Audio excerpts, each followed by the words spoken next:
Hey everybody, this is Rusty again with Collector Auctions, and I'm getting ready for day 2 here at Baltimore Comic Con. Getting ready to go to the convention. First thing on the list today is to go see Frank Miller. We've got a signing with him first thing about 10:30 this morning, so I'm excited to get that. I've got a couple other people I'm going to get autographs from, so I will try to do a little bit more video from the show floor today. I didn't get a chance to really buy a lot of comic books or anything like that. I got just a few minutes to just look around a little bit. Spent most of the day in line getting autographs, but today I look to get into the boxes and check out what's there. I'm looking for some good deals. I'm looking for some mega keys. We'll see what happens. I will, as I said, I will try to do more footage and hope you enjoy. I will talk to you later. Take care.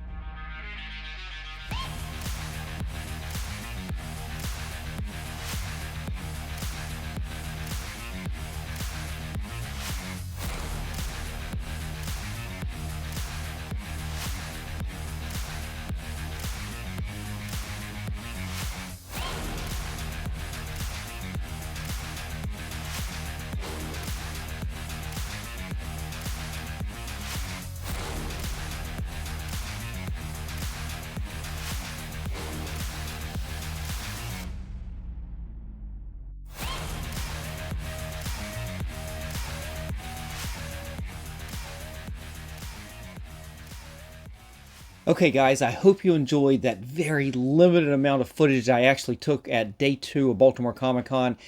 After I got finished with the day, I realized that I dove so deep into the boxes that I completely forgot about shooting. So let's just go over some of the things I got signed today, and I'll talk about what my experience was like today.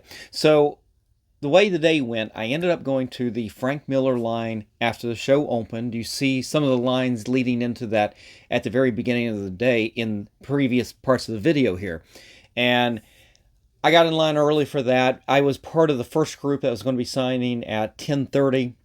So I wasn't too far back in that line. And my idea was to get in there early, do that, and then basically dive into the boxes the rest of the day and work on some projects, books I'm looking for, things like that. So this is what I did. So I got to the Frank Miller signing, and I'll show you some of the things that I got signed. Now, this right here is Batman and Robin #1. This is that limited series that Frank Miller wrote that Jim Lee drew, and it's really hard because I still have it in the bag and board, the window bag and board that I created for this.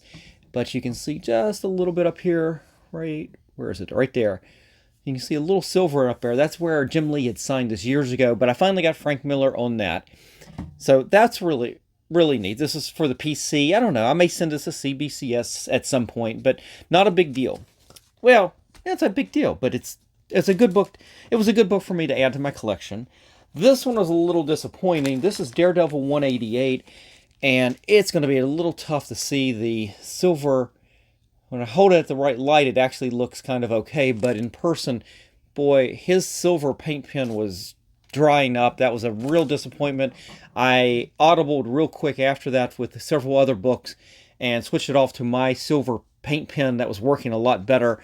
But this right here, I mean, it's still signed, but what's nice about this is I've got Klaus Janson over here. I've got Denny O'Neil. Where is it? Up here in the corner. And then I've got Jim Shooter. So that was a project piece for me right there. That basically, I guess the only other person. No, that's pretty much it. I was going to say, I have it listed on the back here, who else I need. It's like, no, I actually got this about as complete as I really want. So that's a really nice piece, other than the fact that Frank Miller's pen did not work that well on that. That was really the only real disappointment of the day, was that little mishap, but I was prepared. I just wish I had acted faster to see that his pen wasn't working. So the next book that he signed was this one right here with my paint pen, and you saw this yesterday. I think I showed this. Yeah, I did show this with Brett Breeding up here, who signed the Superman Gallery book, and I went over this in yesterday's video, where this is a book that my mom had bought from QVC, pre-signed by several artists like Jim Steranko, George Perez, Dan Jurgens, Kurt Swan. And I've been adding to it with some of the other artists that they had featured in this issue here. And I've added Frank, and you can see that signature just pops. I'm going to bring us forward just a little bit. I don't think it's going to focus, but you can see it's nice and bright. The pen works really good. So that's awesome. And then I realized I thought I was done getting autographs for day 3, and I didn't even think about it today. I put this book away, and I didn't think about it the rest of the way, but I still have Jose Luis Garcia Lopez to get this signed as well. So I thought I was going to be done on Sunday, but it looks like I've got at least one autograph I got to go get. So that book has got to go with me tomorrow. But the big prize of all the stuff that I got signed personally was this right here. It's a hardbound copy of The Dark Knight Returns, and it's a first edition. It came out right after the 4 issues were published originally. I've had this in a bag and board, well, bag, really, double bagged, since the late 80s. And I had been wanting to get this signed, and I've talked about this before in my preparation video, how I didn't get a chance to see Frank Miller a few years ago, so my wife went in my place, and I wanted her to take this book. Couldn't find it. It was stored away someplace where it wasn't where I thought, and she ended up getting another Frank Miller hardbound book done for me, which was perfectly fine, but she was able to get both, obviously, Miller, but Jansen and Denny O'Neil. And since then, I've found this book. I've told this story before. Found the book, and, well, Denny O'Neil's no longer with us, so that's it. I'll never be able to get that complete in that sense anymore. But when I was in Heroes Con, I ended up getting, let's see if I can find it here, Klaus Janson signed down here. You can see right there where my finger is. You can see he signed that. And then I had Frank, when I saw him today, he signed right up here at the top, right above that. And I was going to do it in white, but the paint, I realized, one, he didn't have a paint pen that, well, not a white paint pen. And 2, the paint pen I had, brand new, I hadn't used it, and my limited testing of that earlier in the day was if you signed really fast, it was not going to take, meaning it was going to be streaky. And I'm like, well, if somebody was going to take their time like Jansen did, it was going to look really nice. And I was afraid, knowing Miller's signature, that it was going to be this really rushed back and forth. And I said, you know what? Let's just use that silver paint pen that I had just used on the Superman gallery. Let's use that instead. And it pops off of there just fine. So I'm very happy with that. And that's the last Frank Miller book that I have on my person right here. I've got 7 more that ended up going through the facilitator of this signing to go through CGC. And I've got a couple of Wolverine #1s. I've got Elektra Assassin #1. I've got at least 3 different Daredevils in there, and I'm thinking I'm forgetting something. I'm sure I'm forgetting something. But every one of those is going to go to CGC, and we'll get those back hopefully in the next few months. The one that I'm really interested in is that Elektra Assassin, because my intention is to take that with me when I go down to Charlotte in June of next year. Bill Sienkiewicz is supposed to be there. It's something that I actually talk with the Heroes Aren't Hard to Find crew that are here in Baltimore. I shouldn't say guaranteeing, but yeah, it's scheduled. He's supposed to be there. And the whole idea is to take this book down that's already now been graded by CGC, take that down to Charlotte.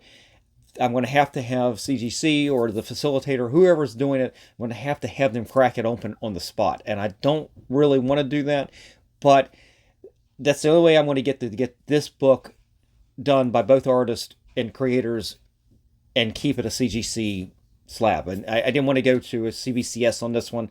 So I just went ahead and added that to the rest of the orders with all the other books. So it is what it is. And my experience up there with that, the facilitator was fine. He was took his time and helped you through putting the form together and correcting anything. And all that was fine. So this literally started at 10:30.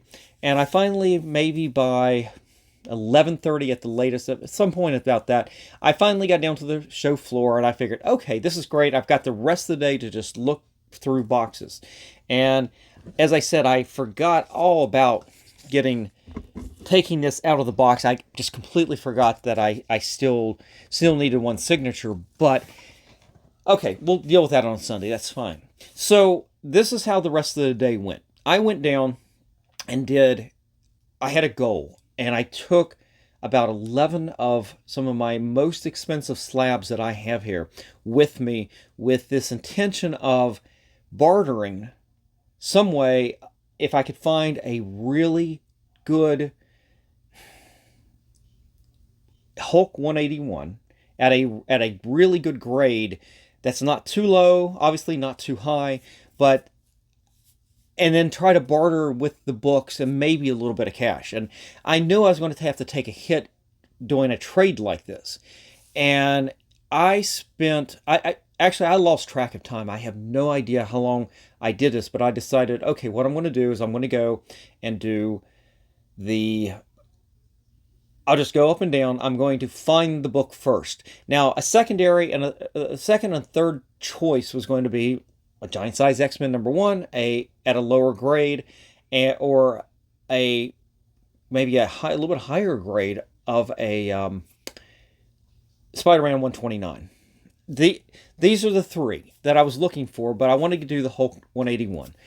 And I walked around and I ended up finding some low grade ones. I found one that's a Mark Jewelers insert, and the price on that was a little too much. And I eventually ran into a booth that had several copies of 181. They actually had all of them there. And I started talking with the owner there, and I had the list printed out of the books that I had on me, so he didn't have to take them out and necessarily have to take them out or anything. He could take my list, and I basically like, look, this is what I want to do. And maybe I'm not going to be the best barterer in the situation, but I wanted to see, it's like, well, what can you do? This is what I'd like to do. It's like, I'd like to do a trade. Well, I don't know. Maybe it's like trading in your used car. Is that, boy, they're going to undercut you like crazy while they keep the price of their original up way too high. And he started going through the prices, what basically the most recent sales of certain things, and it probably, with the number that I had in mind, because I had done the same thing, basically what you could buy it for right now and what that last sold for right now. And I have an issue with that. One way is because I operate under this philosophy that, okay, that's what it's sold for. But if you wanted to buy it yourself right now, whatever it is, you can't pay that. You may not be able to pay that. Somebody else has got it and it's a higher price. And you say, well, this one sold for that. And they'll go, so what? I've got it for this much. Do you want it?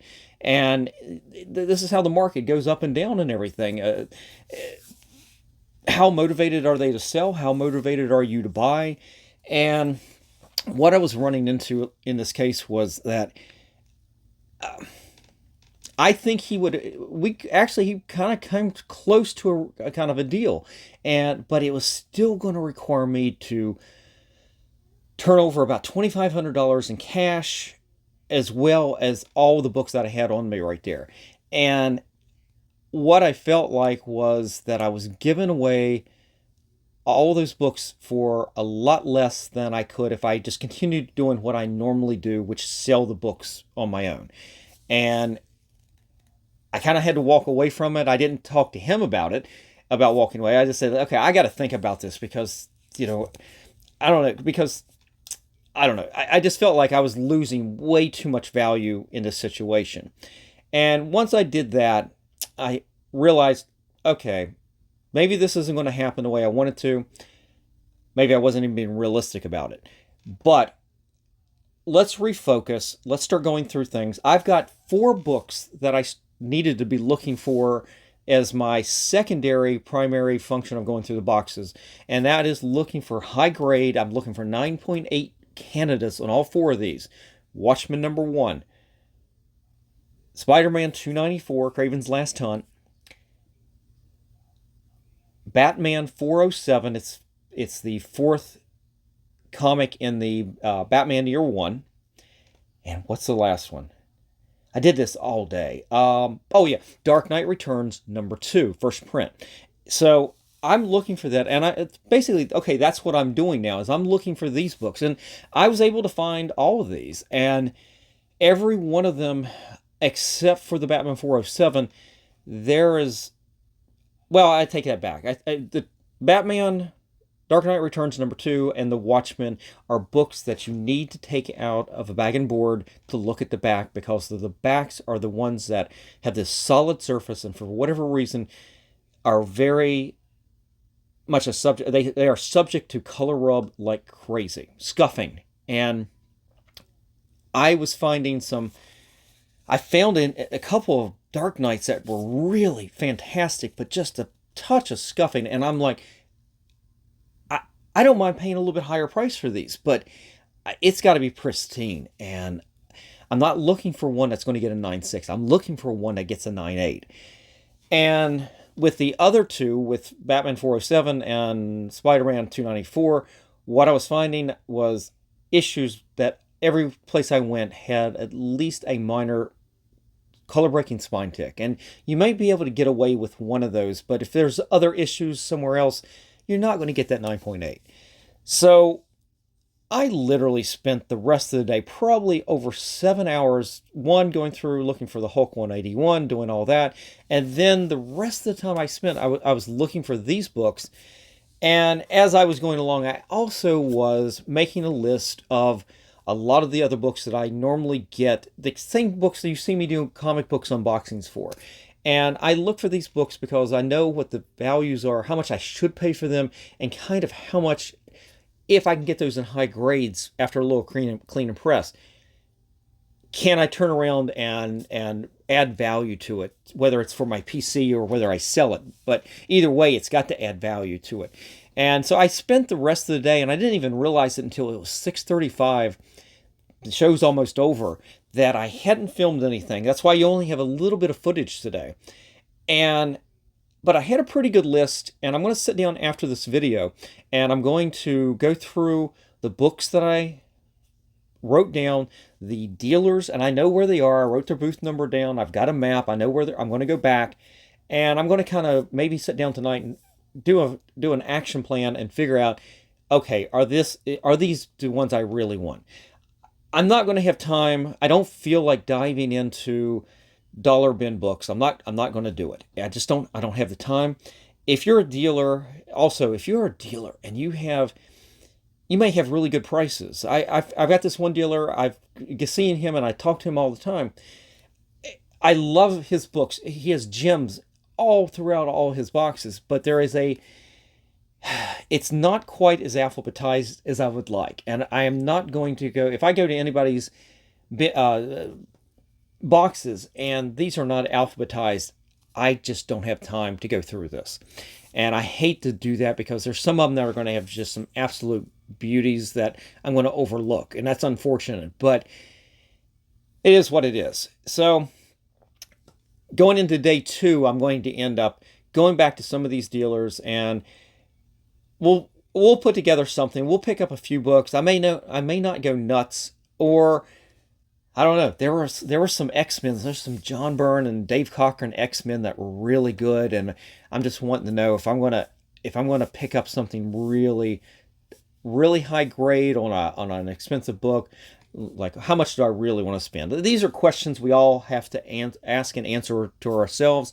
I'll do the same thing, but maybe tomorrow we'll actually have some comic books that I've bought. I don't know. Maybe I'll go to a comic show and buy comic books. Go figure. But anyway, that is it for this part of the video. So I'm going to take the books down for a second, and then I've got a special follow-up at the end of this video right here. I actually got a CGC unboxing for you coming right up. It came in today, and I'm just going to throw that on to add to this video so you guys get at least a little bit something, because I'm kind of excited because there's a book in here that I actually picked up from one of the dealers that I talked to at the end of the day today. I'd run into him and bought this book down in Charlotte, and I even told him, I said, hey, one of your books I bought should be in my CGC box at home. I'm getting ready to do the unboxing. So give me a moment. I'm going to put the video on pause, and we'll come right back, and we're going to do this CGC unboxing. Okay, hold on. Okay, guys, so I'm back now, and I've got the box. It came in. You see it's a smaller box, and that's because it's only, I think, 3 books in it. If I got the right order right, it's only 3 books. It is from a CGC signing with James Tynion and one of his artists. I want to open it up, make sure which order it is, and then we can go over the artist, right? Because there was at least 3 different James Tynion signings with artists from different books. There was from Nice House on the Lake, and Something Stealing Children, and from Department of Truth. So you had different artists in every one of those. So he was doing signings with all of those. So let's just get into the box. I don't know what the grades are. I'm hoping for some really top-notch grades because I felt like these were all really good candidates. Find out. But regardless, even if it still doesn't hit that 9.8, it's still going to be really good to have the autographs on there. And as I said, they're great books. So it's not like they're going to be an invaluable type of thing. So let's just get into it. Let's start off. I'm not looking.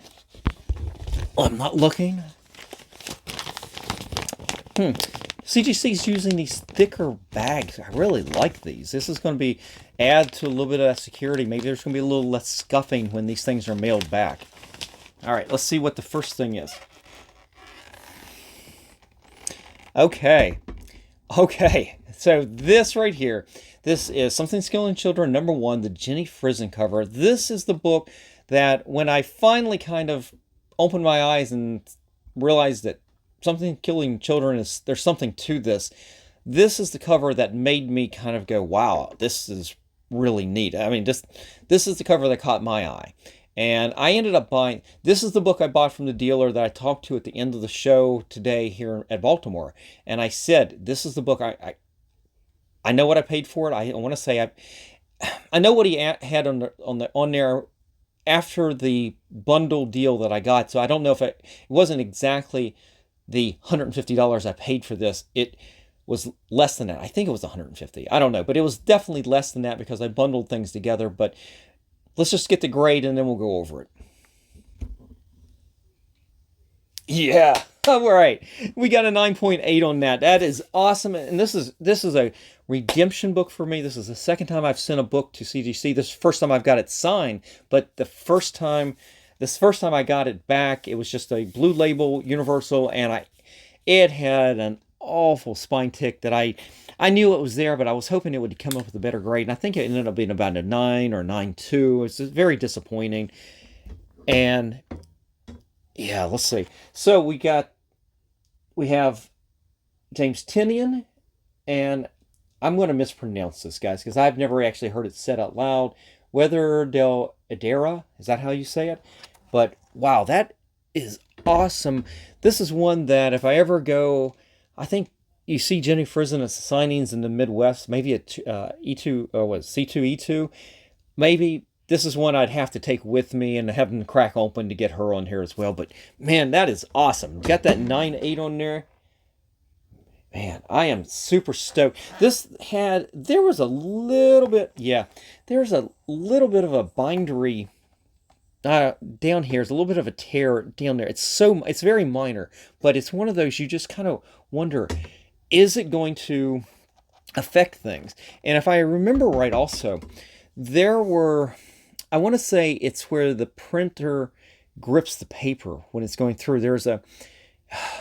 I'm not sure how to describe it, but this matte finish black cover back here, where it's gripped, had a little bit of a sheen to it. There was a little bit of a glossiness, and you can't rub it out. It's just there, and I was really worried that this book was going to get knocked down for those kind of things. So I suppose if there's any of that, really, it wasn't significant, but it was definitely there. I wonder if this is a case where it's a printer defect, and that little bindery tear wasn't bad, but if it was any worse than that, it would definitely have knocked it down more. But 9.8, Rusty is happy. Woohoo! We'll put this right up there so you guys can still see it. All right, next up. So this is definitely the Something Stealing Children order. Okay. This I bought out at Beyond Comics in Frederick, Maryland. And what this is this is issue number 21. This is the Ashcan edition. All black cover. And let's see how we did. Yeah. So give me 1 sec. My monitor just went to sleep on me. There we go. So it's got the all black cover with the gloss varnish dragon right here, the symbol, and we got both James Tynion and Deladero on here. That is freaking awesome. I had really hoped that one of the options was to get this remarked, and I would have paid for that because I don't have the number in front of me, but when I was looking this up, this is actually ends up being really valuable, much more. It's sold for a lot of money. But it definitely had that remark on there, and I would have paid a decent amount for that. It would depend on how much they cost, obviously, but that would have really added this. There's so much empty negative space to do something, but that looks awesome. It's nice. It's symmetrical. That really pops. That silver pen on both of these look really good. Man, I couldn't be happier on that. That is outstanding. Woo! And I remember buying that at Beyond Comics out in Frederick, Maryland, and I picked that up. I mean, I want to say it was about $75 I picked that up for. So, all right, last one in this was a copy of the trade paperback, the first trade paperback, and I want to say this is the 4th printing, and to be honest with you, I didn't even know which printing it was. I wasn't paying attention to it. I just put it in, and when I checked on the status of this, it came up and it was the 4th printing. I'm like, okay, it is what it is. So I don't know if that's going to make any difference in the grand scheme of things, but this trade paperback I had bought from Third Eye Comics in Annapolis, right off the stand, just really nice. I mean, I'm looking at this and I'm going, I mean, where's the defects in this? So I'm going to be interested on this. It should be a 9.8, but to be honest with you, I kind of looked at it like it should be better than a 9.8, but we'll see. Yeah, so there's your 9.8, and I'm sitting here looking at this, and there's a little thing here in the back. I gotta go see if they turned a corner on me there, like a little crease. There's a little thing up here at the corner that doesn't look like it's bent over. It's almost like it's a printing thing. I don't remember that. But anyway, here's the signatures on there. I'm sorry, I've got this all over the place. Got a 9.8. We got a perfect order, a perfect 9.8 order. To me, this is better than a 9.8. This thing right here, I don't know how they're judging this because you tell me where the flaws are. This binding on here is fantastic. So regardless, still 9.8. I'm not going to complain. This right here is fantastic. All three of these, man, what a way to end the day on day 2 of Baltimore Comic Con. I may have to take in this one right here to my buddy there at the con that sold me this, but I will definitely relay the message that I picked a good book out of his collection. So anyway, guys, that is it. I hope you enjoyed this recap. I hope you enjoyed the CGC unboxing.